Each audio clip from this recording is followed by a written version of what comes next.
Interface आपके सामने आ जाएगा। तो ये जो सी पहली चीज़ है इसे आपने क्लोज कर देना है। उसके बाद आप इसे जब ओपन करते हैं तो बाय डिफ़ॉल्ट दो विंडोज ओपन होती हैं, एक डाटा विंडो और दूसरी आउटपुट विंडो। अगर आप इसके ऊपर नीचे जाकर देखें तो यहाँ पर 2 विंडोज ओपन है, एक डाटा विंडो और दूसरी आउटपुट विंडो। ये डाटा विंडो के अंदर आप अपना डाटा को फिल करते हैं और इसे एनालाइज करते हैं और इसके एनालिसिस के बाद जो रिजल्ट्स आते हैं वो हमें आउटपुट विंडो के अंदर शो होते हैं, जो सी ये सेकंड विंडो है। तो SPSS को जब आप खोलते हैं तो बाय डिफ़ॉल्ट 2 विंडोज ओपन होती हैं, एक आउटपुट विंडो और एक डाटा विंडो। अभी हम चलते हैं डाटा विंडो के इंटरफेस की तरफ। तो डाटा विंडो कुछ इस किस्म की होती है आपके सामने और डाटा विंडो के 2 टैब्स होते हैं, ये नीचे वाली साइड के ऊपर ये इसके 2 टैब्स हैं डाटा विंडो के। एक का है नाम डाटा व्यू और दूसरी का नाम है variable view. Okay, so by default जब हम इसे ओपन करते हैं तो वेरिएबल व्यू पहले से ओपन होता है, variable view. So let's understand them.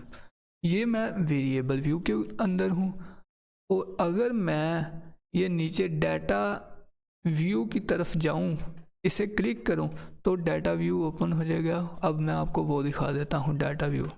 Okay, सो ये हमारे पास डाटा व्यू है, पहले वाला वेरिएबल व्यू, दूसरे वाला डाटा व्यू।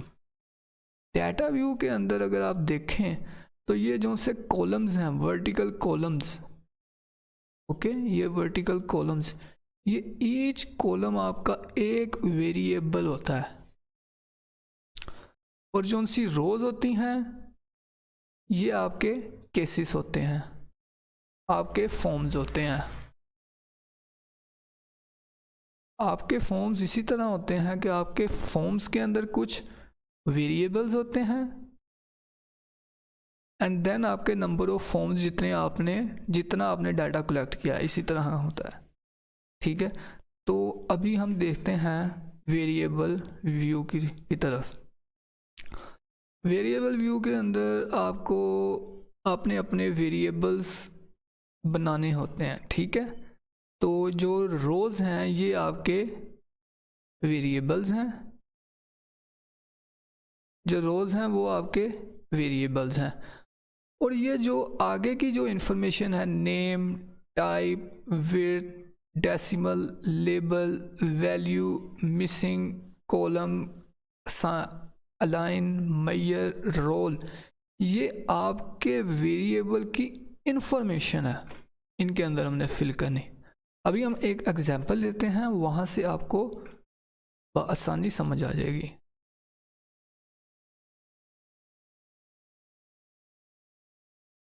लेट्स सपोज के हमारा जो हमने डाटा कलेक्ट किया है, हमने पेशेंट से 3 क्वेश्चन किए हैं। पहला question, did the consultant prescribe you medicine, yes और नो।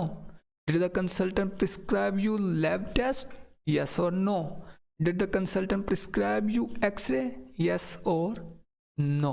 ये जो ईच क्वेश्चन है ये आपका वेरिएबल है, हर क्वेश्चन आपका एक वेरिएबल है।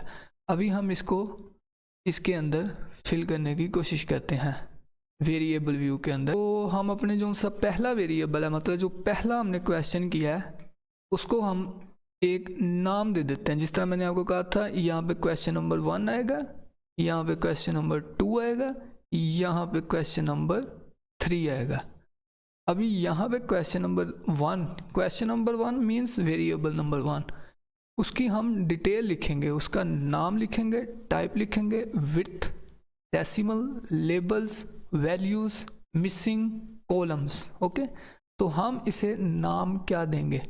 ओके, हम इसे नाम देते हैं वही जो उधर लिखा, डिड द कंसल्टेंट प्रेस्क्राइब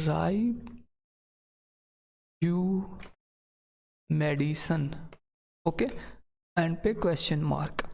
ये मैंने अपने पहले वेरिएबल को या पहले क्वेश्चन को ये मैंने नाम दिया है। मैं जैसे ही अगली विंडो के अंदर जाऊंगा टाइप लिखने, वो हमें एरर दे देगा क्यों? क्योंकि नेम हर क्वेश्चन हर वेरिएबल का नेम एक SPSS ने इसके ऊपर एक कह लें कि लिमिट लगाई हुई है कि आपने इसमें स्पेसिस ऐड नहीं करनी। तो हम चूंकि स्पेसिस ऐड कर चुके हैं तो मैं आपको दिखाता हूँ। जैसे ही मैं आगे जाऊँगा वो कहेगा variable name contains an illegal character.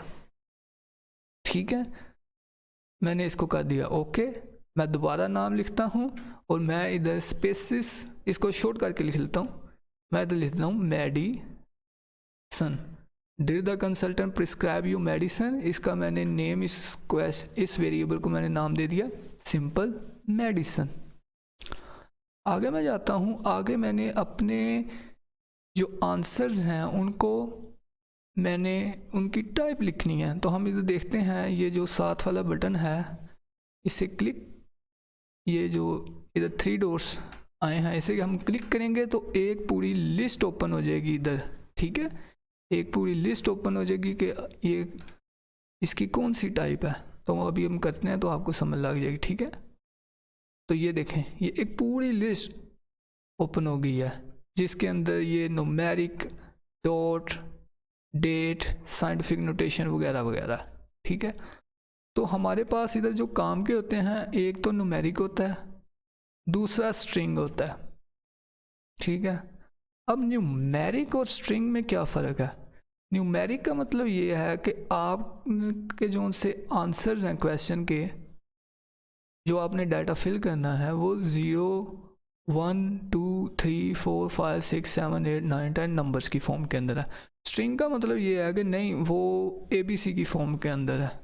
ठीक है, तो आप देखें कि मेरे इधर जो उनसे आंसर्स हैं वो तो अगर आप यहाँ पे देखें मैं आपको शो करता हूँ, आंसर्स मेरे जो उनसे हैं वो इसमें है ABC फॉर्म के अंदर है। तो मुझे इधर कौन सा चूज़ करना चाहिए? स्ट्रिंग वाला। ओके, बट स्ट्रिंग वाले का ये मसला है कि मुख्तलिफ ऐसे एनालिसिस होते हैं जो सा कि SPSS सिर्फ न्यूमेरिक के ऊपर ही करता है। अब इसका सलूशन क्या है कि हमने हमारा जो सा डाटा है वो स्ट्रिंग के अंदर है और जो SPSS के बाद एनालिसिस ऐसे हैं जो उनसे सिर्फ न्यूमेरिक वैल्यूज़ के ऊपर ही होते हैं। अब इसका इलाज क्या है? इसका इलाज ये है कि हम इधर करेंगे न्यूमेरिक।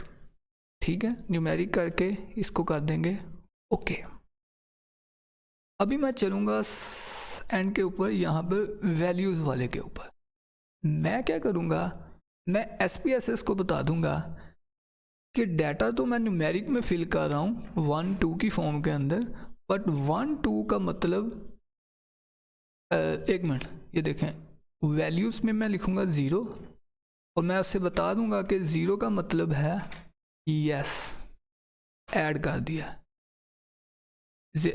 सॉरी, यहाँ से थोड़ा कट करना।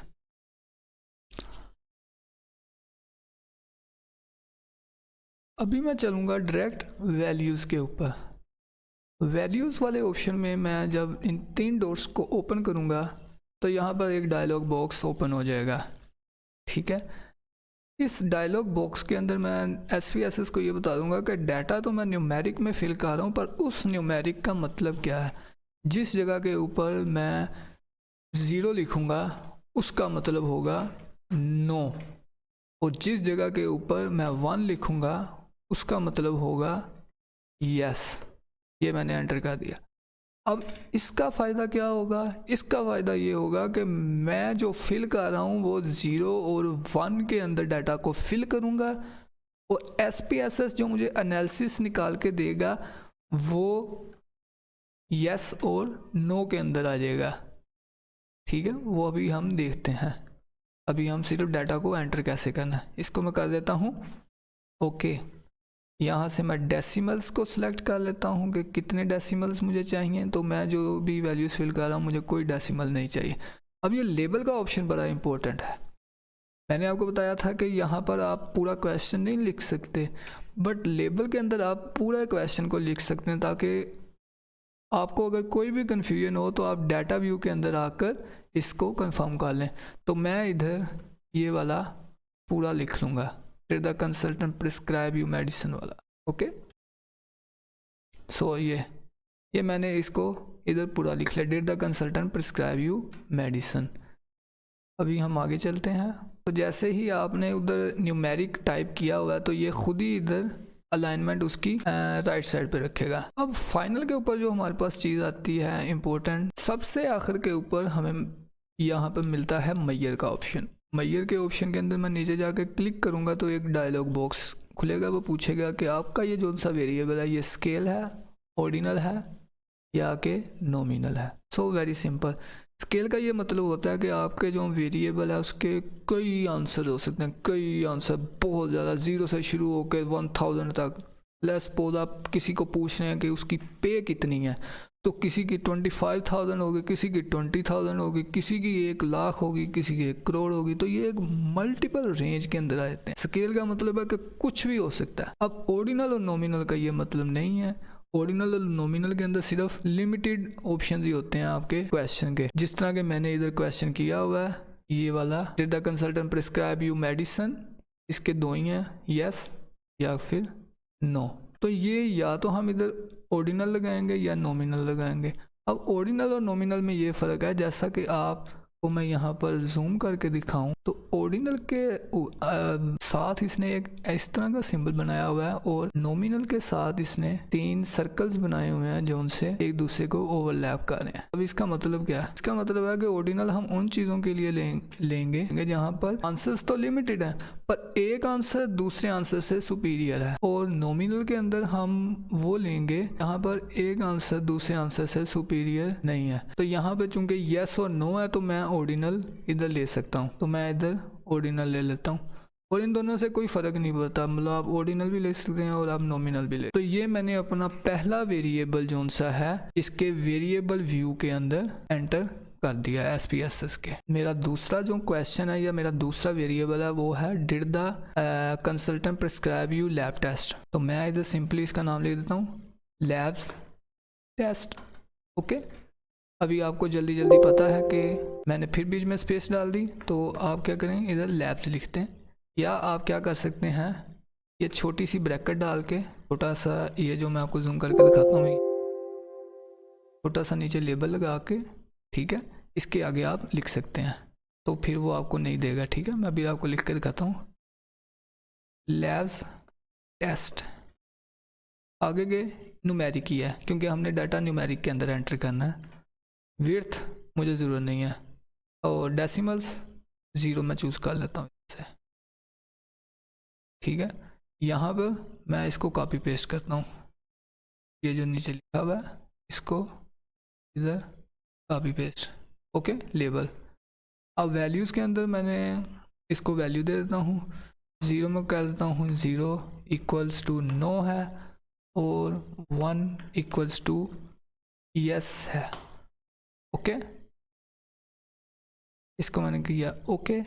आगे मैं गया मिसिंग आई डोंट। अब एंड के ऊपर मैयर हमने करनी है तो मैयर हमारा ऑर्डिनल या नॉमिनल। ठीक है, तो मैंने इधर से ऑर्डिनल चूज़ कर लिया। अभी मैं चलता हूँ हमारे तीसरे क्वेश्चन के ऊपर जो सा था did the consultant prescribe you x ray. मैं इसका नाम इधर लिखता हूँ एक्सरे, ये छोटी सी नीचे स्पेस और रे। ठीक है, न्यूमेरिक ही है हमारा डाटा। आगे चलते हैं विड्थ डेसिमल मैं इधर से 0 लिख लेता हूँ। ठीक है, अब आगे मैं चलता हूँ डिड, ये मैं इधर से क्वेश्चन पूरा का पूरा कॉपी कर लेता हूँ। लेबल्स में करने का ये फ़ायदा कि अगर हमें जब डाटा कई बार बड़े आते हैं तो हम इधर छोटा नेम्स के अंदर छोटे छोटे लिख रहे होते हैं तो हमें भूल जाता है कि मेडिसिन का क्या मतलब है, तो वो हम इधर वेरिएबल व्यू के अंदर हम जाके देख सकते हैं कि इसका पूरा क्वेश्चन क्या था। ठीक है, तो वैल्यूज़ मैं इससे दे देता हूँ 0 means no and 1 means yes. Okay, आगे चलते हैं मिसिंग लाइन और फिर यहाँ पर मैं स्केल को ऑर्डिनल या नॉमिनल ले लेता हूँ। सो मैं अपना 4th वेरिएबल लेता हूँ एज। अब एज चूँकि न्यूमेरिक ही है, हम आगे चलते हैं विड्थ डेसिमल्स मैं 0 कर लेता हूँ इधर, और लेबल में करना है इसे एज मेंशन करें, नहीं करना ना करें। वैल्यूज़ में क्योंकि ये ओरिजिनली ही एक न्यूमेरिक वैल्यू थी तो इसे हम इधर वैल्यूज़ असाइन करने की ज़रूरत ही नहीं है क्योंकि ये ऑलरेडी इन द वैल्यूज़ के अंदर इसके आंसर्स होंगे। हम आगे चलते हैं। Missing no columns. अब मैयर के अंदर हम चूँकि ये एज एक कंटिन्यूस एक वेरिएबल है तो इधर हम स्केल को ही, क्योंकि इसके मल्टीपल आंसर्स हो सकते हैं तो हम इसे स्ट्रिंग ही रहने देंगे। हम आगे चलते हैं। अभी ये मैंने ये अपने 4 वेरिएबल्स बनाए हैं वेरिएबल व्यू के अंदर। अभी मैं जाऊंगा डाटा व्यू के अंदर और वहाँ पर ये आपको 4 के 4 वेरिएबल्स नज़र आएंगे, medicine, lab test, x ray and age. तो डाटा व्यू की तरफ चलते हैं। ये नीचे हमारे पास डाटा व्यू पड़ा हुआ है, मैं इसे क्लिक करता हूँ और ये मैं ऊपर डाटा व्यू के अंदर आ गया हूँ। अगर आप ऊपर यहाँ पर देखें तो यहाँ पर हमारे वेरिएबल्स मौजूद हैं, medicine, lab test, x rays and. और अगर आप देखें इनके पीछे ये उन्होंने उसकी टाइप भी बताई हुई है, ये ऑर्डिनल है, ये भी ऑर्डिनल है, एक्सरे भी ऑर्डिनल है और ये एक स्केल वेरिएबल है। सो कॉलम्स के अंदर डाटा व्यू में हमारे पास वेरिएबल्स और रोज के अंदर हमारे पास केसेस या आप कह लें patients, number of patients. Let's suppose मैं पहले पेशेंट के पास जाता हूँ, मैं उसे कहता हूँ डॉक्टर ने मेडिसिन दी थी, वो कहता है दी थी, तो मैं इधर 1 लिख के आगे जाता हूँ। और वो कहता है लैब टेस्ट दिए थे, नहीं दिए थे, आगे एक्सरे दिया था, नहीं दिया था। वो कहता मेरी एज 20 ईयर्स, तो मैं इधर 20 ईयर्स लिख दूँगा और इसी तरह आगे चलते हैं। मेडिसिन, दूसरे पेशेंट के पास मैं गया हूँ, उससे मैंने पूछा है कि डॉक्टर ने मेडिसिन दी थी, वो कहता नहीं। मैंने कहा अच्छा लैब टेस्ट दिए थे, कहता हाँ, हाँ को मैं 1 लिख रहा हूँ। और एक्सरे दिया था, कहता नहीं। अच्छा एज कितनी, एज कहता है 24। तो ये इस तरह इधर डाटा व्यू के अंदर हमने डाटा को एंटर करना है। वेरिएबल व्यूज़ के अंदर पहले मैंने इधर वेरिएबल्स तैयार किए हैं और डाटा व्यूज़ के अंदर अभी सिर्फ उन वेरिएबल्स को जिस हिसाब से मैं डाटा कलेक्ट कर रहा हूँ उस हिसाब से मैं एंटर कर रहा हूँ। अभी मैं डाटा पूरा एंटर करूँगा, फिर हम इसे एनालाइज करेंगे।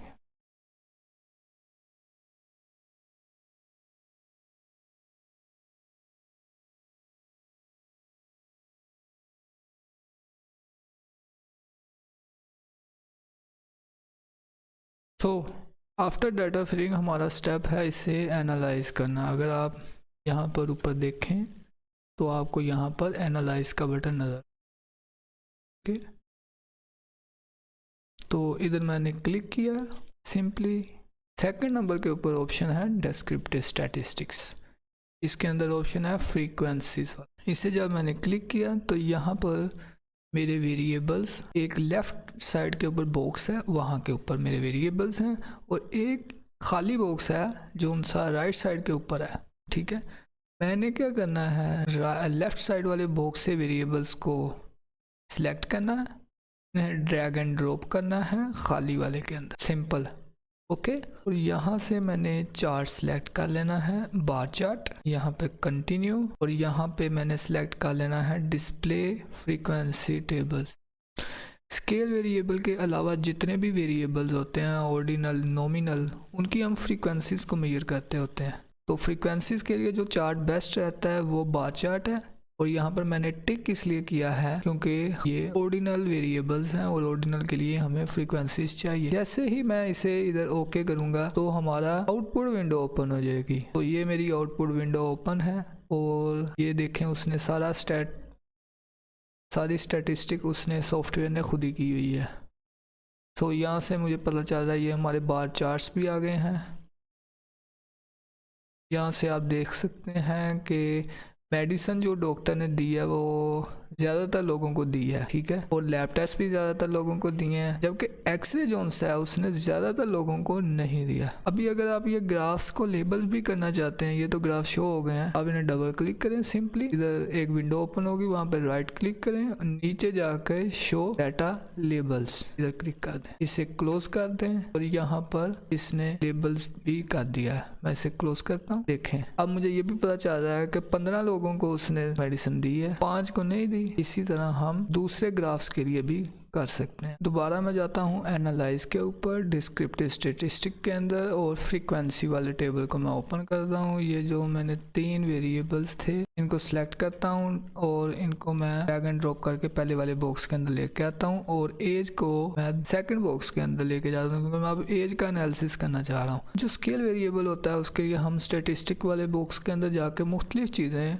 चूज कर सकते हैं, लाइक मीन को चूज कर सकते हैं, मीडियन को, मोड को, skewness, kurtosis, minimum, maximum, standard deviation, range, quartiles. Make sure कि ये चीज़ें आप ऑर्डिनल वेरिएबल्स के लिए या नॉमिनल के लिए ना चूज़ करें क्योंकि ये स्केल वेरिएबल्स को डिफाइन करती हैं, तो ये स्केल वेरिएबल्स के लिए ही हम इधर चूज़ करेंगे। इसको मैं कर देता हूँ ओके, और मैं जाता हूँ दूसरे वाले में चार्ट्स वाले में, और चार्ट्स वाले में जाके हिस्टोग्राम को चूज़ करता हूँ क्योंकि हिस्टोग्राम स्केल वेरिएबल्स के लिए बेस्ट है। और इधर एक नीचे बॉक्स है show the normal curve on the histogram, मैं कहता हूँ show the normal curve on the histogram करके मैं कंटिन्यू करता हूँ। यहाँ से मैं ओके करता हूँ और ये मेरी डिस्प्ले विंडो के अंदर उसने सारा स्टैटिस्टिक करके खुद ही मुझे बता दिया है कि मेरी मीन एज 22.95 है वगैरह वगैरह। ठीक है, नीचे जाता हूँ तो ये हमारा हिस्टोग्राम भी है जो सा एक बेल शेप्ड, तकरीबन बेल शेप्ड। ठीक है, इसके साइड के ऊपर भी उसने सारी स्टैटिस्टिक फाइंडिंग की है, mean, standard deviation, normal. Now अभी हम लर्न करते हैं कि मल्टीपल रिस्पॉन्स वाले क्वेश्चंस को SPSS में कैसे एनालाइज किया जाए। मल्टीपल रिस्पॉन्स वाला क्वेश्चन ये है कि लेट्स सपोज ये हमारे पास क्वेश्चन है कि what did the consultant prescribe you, medicine, laboratory या एक्सरे। तो कुछ लोगों को उसने मेडिसिन दी होगी, वो मेडिसिन को भी टिक करेंगे, इधर लेबोरेटरी को भी टिक करेंगे, एक्सरे को भी टिक करेंगे। और कुछ लोग होंगे वो मेडिसिन और जिसको लेबोरेटरी लिख के दी होगी वो मेडिसिन लेबोरेटरी को चूज़ करेगा। कुछ लोग होंगे जिनको मेडिसिन लिख के दिया होगा, साथ में एक्सरे लिख के दिया होगा, वो मेडिसिन और एक्सरे को सिलेक्ट करेंगे।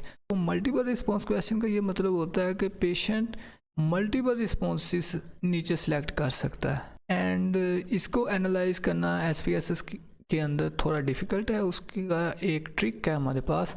हम क्या करते हैं, हम इन 3 जो ऑप्शंस हैं इनको 3 वेरिएबल्स 3 क्वेश्चंस के अंदर तैयार कर लेते हैं। तो जिस तरह के मैंने शुरू के अंदर किया ही उधर से शुरू था। मैं शीट 1 के ऊपर आपको शिफ्ट कर रहा हूँ।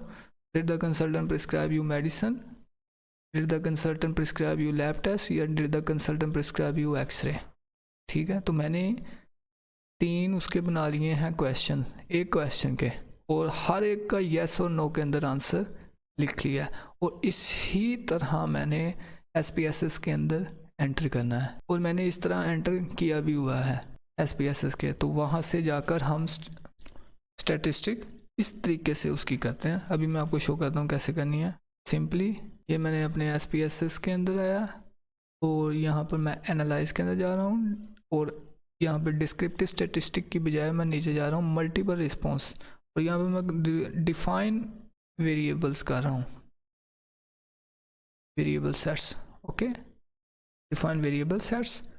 यहाँ से मैं सिलेक्ट कर रहा हूँ हमारे 3 क्वेश्चंस, मेडिसिन वाला, लैब वाला और एक्सरे वाला। अभी मैं इनको इधर से एक क्वेश्चन के अंदर कन्वर्ट करूँगा। ठीक है, इधर डाइकोटोमस को टिक कर देना है, और चूँकि मैंने यस को 1 कहा हुआ है तो काउंटेड वैल्यू के अंदर मैं ही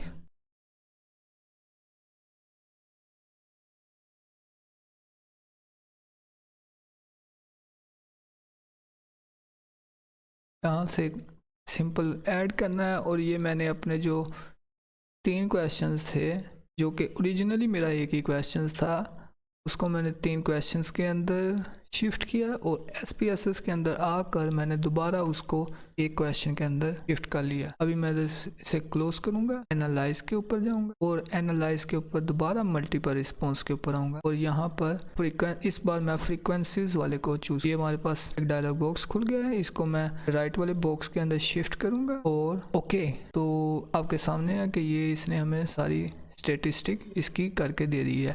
तो जो आपके फॉर्म के अंदर मल्टीपल रिस्पॉन्स क्वेश्चंस होते हैं उनको हम इस तरह एनालाइज करते हैं। सबसे पहले हम ईच रिस्पॉन्स को एक क्वेश्चन तैयार करते हैं और उसके आंसर में येस और नो, एंड देन SPSS के अंदर आकर हम दोबारा उसका एक क्वेश्चन बनाकर और उसकी एनालिसिस कर। नाउ जिस तरह मैं आपको शुरू में बता चुका हूँ कि SPSS को जब हम ओपन करें तो बाय डिफ़ॉल्ट 2 विंडोज़ खुलती हैं, एक डाटा विंडो और दूसरी आउटपुट विंडो। डाटा विंडो के अंदर हम डाटा को एंटर करते हैं और एनालाइज करते हैं, और आउटपुट विंडो के अंदर हमें उसका रिजल्ट मिलता है। बाय डिफ़ॉल्ट 2 विंडोज़ ओपन होती हैं, पर हम एक तीसरी विंडो को भी ओपन कर सकते हैं, उसका नाम है सिंटैक्स। उसको ओपन करने का ये तरीका है कि आपने ऊपर फाइल्स में जाना है, पर सबसे पहले फाइल्स में जाना है, वहाँ से फाइल्स को सिलेक्ट करना है, और सिलेक्ट करने के बाद न्यू वाले के अंदर यहाँ पर आपको सेकंड नंबर के ऊपर ऑप्शन मेरा सिंटैक्स का, इससे क्लिक करना है तो syntax window open. Syntax window का ऑप्शन ये है कि आपने जितनी भी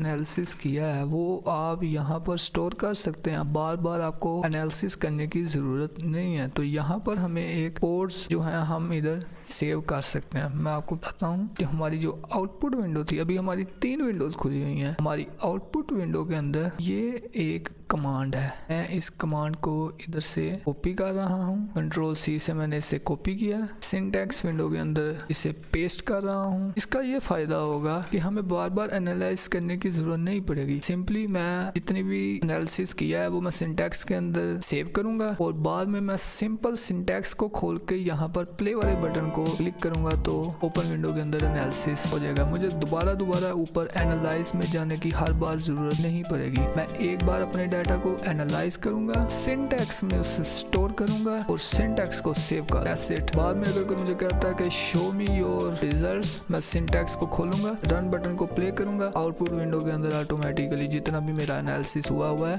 वो आउटपुट विंडो के अंदर